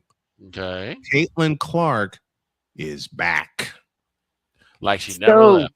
Yep. Like she never left. But but it's something that Dietz said a couple of weeks ago is like, right now the victory is, can she go out and play 30 minutes in a game? Yeah. Can she go out and put out 30? She doesn't have to do 30 points, but can she go out and just play 30 minutes solidly, not worried about it? Because like I said, with her injuries, it's going to be a long time for her where she can trust her body. Again, not that much dissimilar to how Derrick Rose was after his ACL tear. He had to come back for it bit by bit and trust his body again. And I love the way Stephanie White is managing her minutes. Good. She'll let her start, let her get going. Sometimes it seems like Stephanie White is pulling her just when Clark is getting going, but at the same time, given the myriad of injuries that she had in various places, including her groin area, what's basketball all about? It's all about your legs. Yeah, your lower body. Your lower body is the main thing. That's why you see Caitlin Clark, also Aaliyah Boston, Sophie Cunningham, all with heating pads around them. Right. When they come out, they're getting their bodies back together. And I'll tell you what, man, this Indiana Fever team is going to be fun to watch. But Sophie Cunningham said something very true, and I'm looking forward to see how they react to this. Indiana Fever's season is going to be dependent on their defense. Yes. To commit to play defense every night. You can't keep surrendering 100-point games at home and expect to win. Good God knows I lost my voice both times. I love that. I love that Sophie Cunningham doing it because she's kind of been taking on that second in command role. Yeah. Right behind Caitlin. Like when Caitlin needs a bruiser, it's usually either Aaliyah Boston or Sophie Cunningham. Right. She's got a third bruiser now. Maisha Hines Allen. That's right. Maisha Hines Allen, who came over from Dallas. And I tell you what, Maisha Hines Allen is contributing very, very well. She may not do it in points, but she's taking some great minutes. She does get the points. She does battle on the board, under the boards. I think the missing piece for the Fever, they're going to need one more big to get them over the top, because when they face teams like Washington, who can come at you with Lauren Betts and Shakira Austin, and when they face teams like New York, when they have Brianna Stewart and Han Zhu, their big 6'11" center, teams with bigs are going to give the Fever some problems, because Dallas gave us the blues on the inside. Washington gave us, in the first 2 games at home, Washington gave us the blues on the inside. 52 rebounds, even though Caitlin Clark hit a miraculous shot, and I woke my wife up with that 3-point call, and she came running in to see what happened. Right. But in all seriousness, another big, I believe, will send the Fever over the top. I really, really do. And also Sophie Cunningham's point, they got to play defense every night. Now, they've gotten better during this winning streak that they're on, but they got to go out west. They got to see Portland, then they got to come back, and the Commissioner's Cup will begin Monday. But man, I'm liking the making so far for this Fever team. As well you should. I mean, they've come up in the rankings. They're at this, as of this taping, they're 4-2 on the season, and they've got number 3 in the rankings, but they could very easily overtake the Atlanta Dream. Yeah. You know? And Atlanta, number 2. Atlanta has gotten stronger, but so has Indiana. I got the feeling Atlanta and Indiana may clash in the playoffs again. There's so many. It's early in the season, but there's so many playoff scenarios that could play out right now. Dallas could be a playoff scenario. Chicago could be a playoff scenario, even though they've lost a couple. They've gotten wobbly the last couple of games. And the same place where Indiana got beat the first 2 times at home is where Chicago's getting beat. Chicago's getting beat up on the inside. I mean, they got the speed to keep up with teams, but on the inside, that's where they're getting killed. Losing Rickea Jackson was so huge that you can tell the difference between Rickea Jackson on the floor and Rickea Jackson off the floor. And they have not been playing anywhere near their best. They have to get one of them, if you could get a Courtney Vandersloot, the general, off there, you need to get somebody on there who can take command of the floor the way Rickea did and start, basically playing both offense and defense. And there's right now, you've got youngsters right now, and a couple of them we are going to be out for the next couple of games, like our new one. God, what I would blank on her name right this second. Yes, that's her, and she's suffering, I think it was knee, and she's going to be out. And you've got a problem with as many people as they've had out. And Tyler Marsh, their coach, does have this next man up mentality, but this is a whole new team. This is the team that Tyler Marsh built. And so I'll be very curious to see if they can come back and continue on or get back their win streak. As of right now, they're dead even at 500. And they are also, as one group said, they're playing 500 ball to a new level. Not only do they have a 500 win percentage at 3-3, but they've also scored exactly 500 points and given up exactly 500 points over their first 6 games combined. So hopefully, all to a new level. Holy cow! Yeah. Right? Well, they've got to get beyond Toronto, and they have got to also play Minnesota Lynx on Friday. So it's all at home. They've got the crowd behind them. So we'll see how well they can manage. And my cynical little heart says, let's hope and pray that one of the bigs comes back. Yeah, that's where they're hurting, because I can see the impact that Gabriela Jaquez will have with Chicago. Rickea Jackson also. That hybrid player that every team has got to have for Chicago, that would be Gabriela Jaquez. That's her. Yeah, and God willing, she'll be back. Thank God she's young, and hopefully she can get back. But Rickea Jackson is out for the season, and she was the team. She had a torn ACL. So there ain't no coming back there. Courtney Vandersloot has not played 1 minute this season. She too was coming back from a torn ACL, but now she's having knee problems. So star-crossed and ever hopeful that she'll be coming back. Yeah. Don't know. They're not saying no. Okay. They're not saying that she's not going to be there. So we'll see. We'll see how it works. This will be the hub for the WNBA all season long, folks, on SMSN and also SMSN Radio. Our simulcasts always begin with a 30-minute pregame show.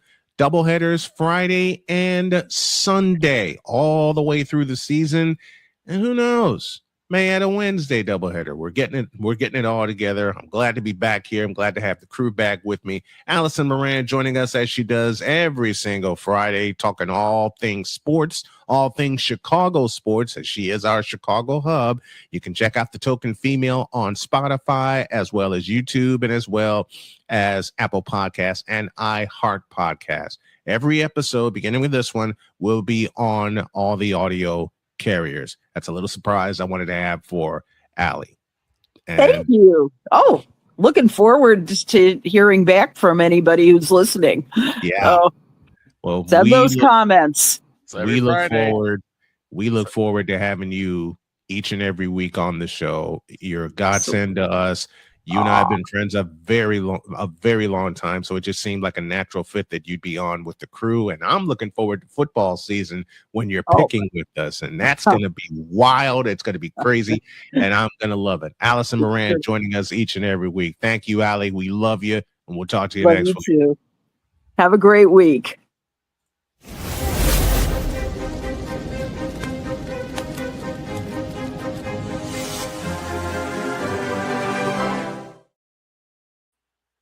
Hey, Victor, we ain't done because somebody is awaiting for us. Oh.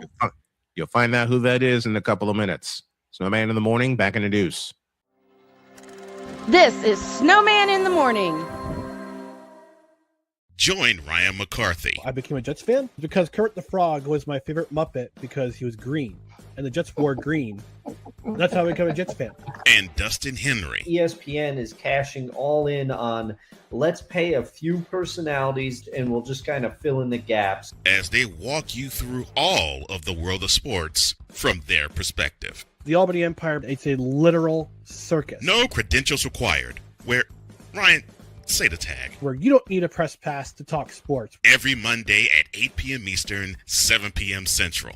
On YouTube and where you can find all podcasts. Cause we take this job so serious. Shut your mouth. What in the all types of blue hell? This is Snowman in the Morning.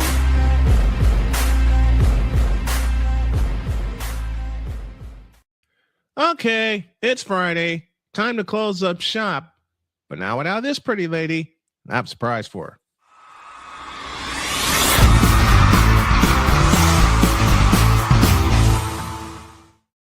I love it. Go Birds. You know her very well. Deb Whitkus, two-time Emmy Award winner, has joined us. How you doing, my friend? Good. How are you, Brian? Good to see you. Snowman in the morning. I'm good. Snowman in the morning, and I can't believe we are driving toward our 13th year on Woo-hoo! Labor Day. Congratulations. This is crazy. I was moment. I was talking with my wife, and she says, "How long have you had the show?" I said, 12 years now. And it's taken so many twists and turns and ups and downs, even recently. Right. But my wife said, just keep this going. And I think this is Olive. Olive says congratulations. She loves the lights. She's not like being picked up though apparently. That sounds like Winnie here. Yeah. Because Winnie loves jumping in my lap, especially when I'm on the air. You've seen my cats and you've seen my dog all jump on my lap when I'm on the air. And I just want to use jumping in my lap. I just want to use this time to say thank you for being a part of this. Thank you for the times you've had me on the Blonde Blitz, which was recently featured. Yes, and all the specials we've done for the Blonde Blitz, all the crazy shows we've done for the Blonde Blitz, me there and you here. It is a blast having you every single Friday, especially when we do picks, because my wife saw one of the old clips from you doing picks with us. I think she may want in on the fun this coming season. Oh, yes, we would love to have her. Yes, let's do it. Well, and it's so funny that you say that, because I was so honored when you asked me to do every week, because I always said that to my partner. And the second my partners heard the first time we were together, just kind of ripping off of each other, and he was like, "You've got great chemistry, and he really knows ball, and he's a really good broadcaster, and you need to work with him more, because he's in the background all the time. He hears everything." Yeah. And he doesn't always comment, but he specifically was like, "I like that Snowman in the morning guy. You need to work with him more." And then I was like, I wish I could do the picks every week, but I don't want to, overstep and right. so forth. And then he was like, "You should ask." And then you came to me and was like, "Can you do this every week?" And I was like, "Yes, absolutely." It's a blast. Every Friday, it is so much fun having you do the picks with us, because we don't know which way the picks are going to go. I mean, hell, you've met the entire crew. Yep. You've met the entire crew. Big cast of characters that we have. and that's why the picks are so much fun, and that's why I'm putting more time into it during the off season to really, really make it a great production, because I've had a lot of people write to me saying, "Look, keep the picks going, because we like when everybody's there." Yeah. And it's so much fun. And I've heard that with the Blonde Blitz too. I've heard the collaboration shows that I do, they're everyone's favorite. So this season I definitely want to do more of them. We have the Friendsgiving show, and then this year we did the holiday show as well. But yeah, they like it when all of the broadcasters and all the journalists and all the content creators, we all come together and we get a ton of different opinions. And yeah, I mean, that Thanksgiving Day show was a blast. I mean, we went like a half hour over. Yeah, we did. We did. Yeah. We did. And most of that was one subject. Right. Yeah. It was like Most of- 1 or 2 things. I barely talked. I threw out a few questions and everybody just went. So yeah, we have so much fun between the 2 shows. How'd you come up with the idea for the Blonde Blitz? So it's interesting you say that, and this question's been coming up lately. It was actually Jason Cooper from That Sports Podcast Network that had the original idea to put me and Nikki Gist together for a show. So Nikki was a beat reporter for the Giants. I was covering the Rams at that point. I'm sorry, I was covering the Chargers at that point for Los Angeles Football Network. And yeah, 2 blondes together. Why not? And I had worked with Nikki a few times prior, and I thought I loved her. I thought she was, she knows football, and I thought, I'm like, this could work, so we decided to have a show. And then it was like, what name do we come up with? And I had always had a dream that I wanted to have a show called Babes, Beer, and Blitzes. was my vision. I wanted to have a show with all female content creators, all female reporters, and we could get beer sponsorships. So that was kind of behind the name. And so I kind of still had that in my head, and I suggested that. And then someone else came back with the Blonde Blitz, and we're like, yes, that's perfect, because Nikki and I were both blonde. And so that's how it started. And then once Nikki decided to move in a different direction after the first season, she wanted to cover more locally Giant stuff and wanted to cover more WNBA. More power to her. We obviously wished her well, and she's doing really well. Mm-hmm. And then I was like, you know what? I'm going to take over the show.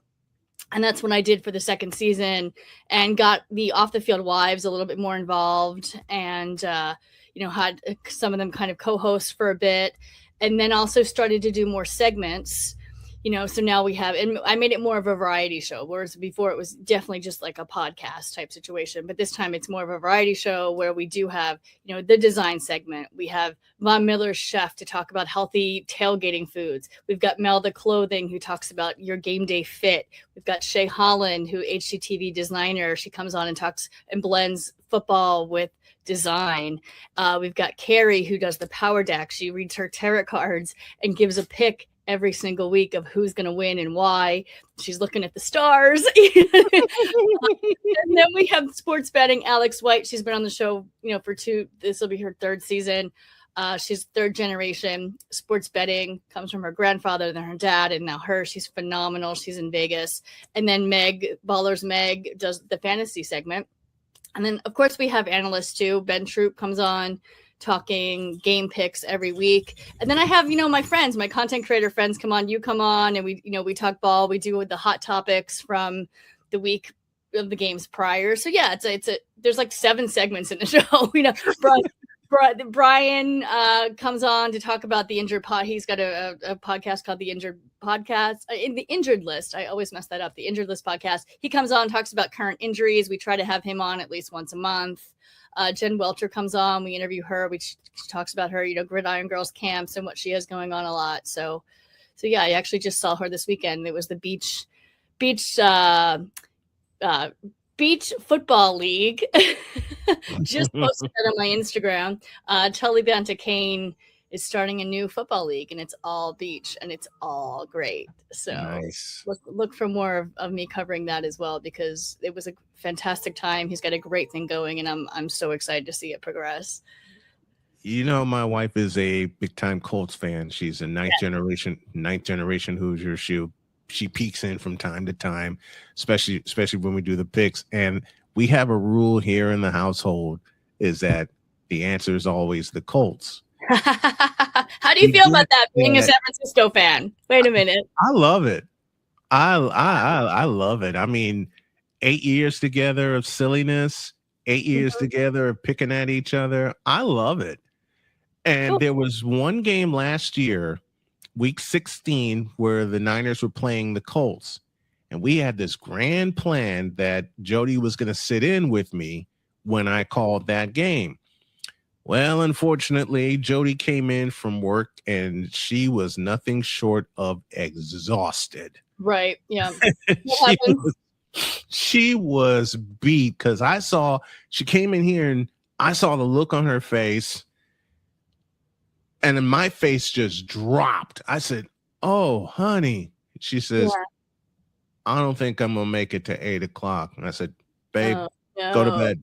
Go to sleep. Go to sleep. Go to sleep. Go to sleep. I got you. Go to sleep." Didn't hear a peep from her until I signed off, and I came in, and she says, "How bad was it?" "You don't want to know, babe." Oh no. Because we had been giving each other mess the entire week, and I was building it up of her joining me. I didn't realize that I didn't realize she would work late. Right. And she came in and she was just all kinds of beaten and beat up. She leaned over and she wrapped her arms around me and she says, "I'm not gonna make it to 8:00." I said, "Babe, you're fine. Go to bed. Go to bed." I came in, I checked on her at halftime, and still smiling, but half asleep. Still smiling. She says, "The Colts are winning, right?" "Wrong." Yeah, no. She goes, "How bad is it?" 24-13 Niners at the half. Ooh. Right then and there, she passed out. Yeah, I don't need to watch this game even. There's no point. She passed out right there. I came back in here, finished the game, went to bed, and when she said, "How bad was it?" I'm like, "You don't want to know, honey. Good night. Trust Good me." night. Have a good night. Good night. Dad Wickus joining us for a lot of fun on this Friday, and this is me just throwing her flowers for the last 2 years of her being on the show and doing the picks every week, no matter if she's in studio or on the road. Because a couple times this year we caught her, we caught her in the car and on the road, and I think one of those times you were in Philadelphia. I'm sure more than once I was in Philly, to be honest. Couple times we caught you in Philadelphia, and I love when that happens, especially when the Eagles are playing a big game. Like I'm charged up for this game, and you're geared out top to bottom. My hair is green. Yes. Yes. and Eagle stuff. But your knowledge of the game is impeccable. Thank you. And all the reports. I'm very excited. I'm actually going to start charting. I'm very excited for a fantasy company. So I'm going to actually start charting. So I'm excited. Nice. So excited to learn all of that and do that because training starts soon too. So training camp starts. So listen, you and I have a date on January 3rd. We do. Because the Eagles and the 49ers are going to renew acquaintances this time in Santa Clara. Yes. I will most likely be there. There's not a lot that can keep me away from that game, I'll tell you. Well, I already figured that out. Yeah, it's been years since I've been to Santa Clara, to be honest. Well, I mean, obviously I was there for Super Bowl, but I didn't actually go to the stadium for the game. I was at a VIP party, but for a regular season game, this is a funny story. I actually had a high school reunion that night that they played San Fran, and I chose to go to the San Fran game instead of my high school reunion. I won't say which year it was, by the way, but yeah. So I missed my high school reunion. And just FYI, I had actually put on another reunion. So, 10 years later. But that's how important the high school reunion is for me. But I was like, nope, sorry guys, have field tickets for the Eagles San Fran game. I'm missing the reunion. So sorry. You ain't giving her field tickets. Not a chance. No, no way in hell. I don't blame you. Not a chance. Nope. As long as I've been a 49er fan, I've only had a chance to see Candlestick Park once, and that was 1993 when they were playing the Los Angeles Rams. I was out in California. I was in Northern California on a trip with some friends of mine, and I was living in Chicago at the time. The 2-hour time difference got me. Oh yeah, because I'm sitting up. It's 10 o'clock Pacific time, noon Central, 1 Eastern time, and I'm looking sleepy-eyed going, why is there football on at 10 in the morning? Then it hit me. I'm on the West Coast for a couple of weeks. You are. Yep. It's different. And I do both. Yeah. I don't know what I prefer. Because I don't know what I prefer either. On the East Coast, you get up and you have a little time to like chill and you get ready and you make the plans and you travel and with then just the game start at 1. And then on the West Coast, you kind of like you have to set the alarm for you sure. do. You have to set the alarm because you might oversleep it. And but then you go wherever you are. If I have to go to the Eagles bar or if I'm with the Rams, who knows? But I do like to have a Bloody Mary and watch a football game at 10 o'clock in the morning. It's nice to have a Bloody Mary or like a mimosa, right? As you're like, what? And you really won't do that because it's 1 o'clock on, because it's still brunch, I guess. But yeah, it's still brunch. But in our minds, since we've been on the East Coast, it's football. It's 4 o'clock. Right. Yeah, exactly. It's time to butt heads. It's football. Mm-hmm. But when I was on my trip in Northern California, my friend came to me and said, I have a surprise for you. What's that? Want to go see Candlestick Park? What? Are you kidding? Yes. Like hell yeah, I want to go see Candlestick Park. They're playing the Rams. Now I really want to go see Candlestick Park because the Rams gave us in the 80s and the 90s, the Rams gave us the blues. Right. Yeah. before they moved to St. Louis, Jim Everett and company. But that was my lone chance to see the stick and all the tradition and the history that was there. Plus, I had a chance to see Steve Young make a move on a defender that I'll never forget because Steve Young was wiry. Steve Young will go this way and then fake everybody out and go the other way and have lead defenders in his wake. Not only ask the Rams, just ask the Minnesota Vikings from 1988 on that quarterback run. Yep. Mm-hmm. But the one of the times that I've had Jody with me on the air, we did Super Bowl 59, Eagles and Chiefs. Yep. Had my snack and everything that she brought to me. She brought her own snack. And then in the middle of this desk right here said a big old cup of wine. Oh, that was fun. That was definitely fun. And she says, I know you don't like to drink on the air, but I'm telling you right now, and she puts this cup right here, you need to have a sip. How would it? It's actually funny. So one of my old reporting coaches used to tell me before she did a red carpet or anytime she got on air, she would have one shot before she went on air. And I have to be honest, when I first started doing this, I would do that a little. Like I wouldn't take a whole shot; it would be like a half a shot, but it worked. You just couldn't take too much. That was the right. Like that's there's a fine line, right? So I haven't done that in years, but when I first started out, I was like, I would take a shot before I would do anything there, or a half a shot. So it just like calms your nerves a little bit. But yeah, it's been years since I've done that. It's probably to be honest, I'm on air too much now. Like I'm drunk. So when Jody brought that cup of wine in and she went to bed at halftime and she says, you're going to finish this. I'm going to bed. Oh, it was nice. It was a nice glass. Okay. It was a nice size. Yeah. I finished the game. I finished the wine. I signed off and then I went to bed. Yeah. Like I'm passing out. Yep. I did my regular sign off and I said, see you later. I'm out. I can hear the cats in the background. Oh, there's my cats. It's Winnie. Oh, hi, Winnie. Hi, Win. Hey, Winnie Pooh. I think Winnie's giving me a cue that we need to go to break. So, okay. Because whenever a break happens, and God's honest truth, you've met all my cats. You've met Winnie, Pumpkin, and Binks. Whenever a break comes up, you hear one of these guys. That's funny. You need to let me out. So. Gonna take one final break. I'm gonna let this cutie out, and this one you'll see each and every Friday for her 3rd season with the crew. I'm so excited to have you do the picks with us every week, and you're reporting.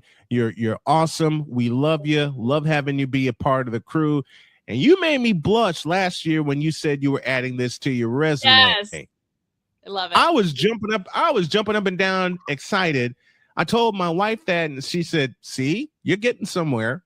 There we go. Like, Yep. anytime you can have a 2-time Emmy award winner as a part of the crew each and every week, you go with it. So I'm glad. And a shout out to Courtney Harden, who made the introduction Love to Courtney. bring I us just did together. Courtney's show, actually. I just did Courtney's show last week. Nice. Yep, Very the Real Deal hey, podcast. And a shout out to the Real Deal podcast and to Courtney Harden, who started this whole thing. Okay. And Yep. I know he's been terribly busy, but he says he wants to come back on. I can't wait to have him on. Yes. And I can't wait to have you on each and every week doing the picks. It's going to be wild. It's going to be crazy, and it's going to be fun. Deb Witka is joining us for Witka's Playbook each and every Friday. Thank you, my dear. We appreciate you. Bye, guys.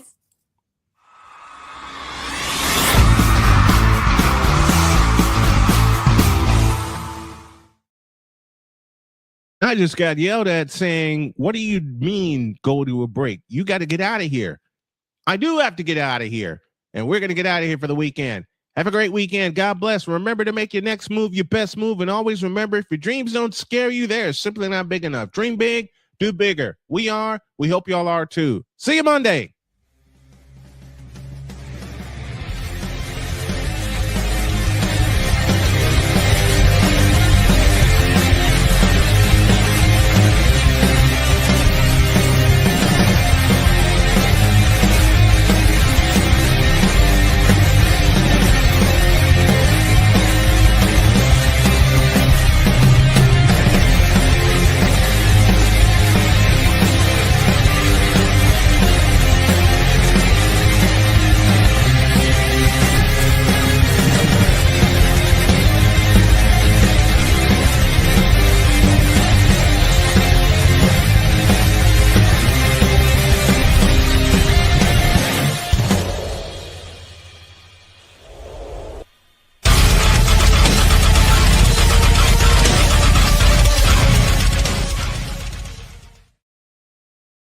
Where did 120 minutes go that fast? And where did the crew go that fast? They all got the hell out of here. I better get out too. My wife's waiting for me.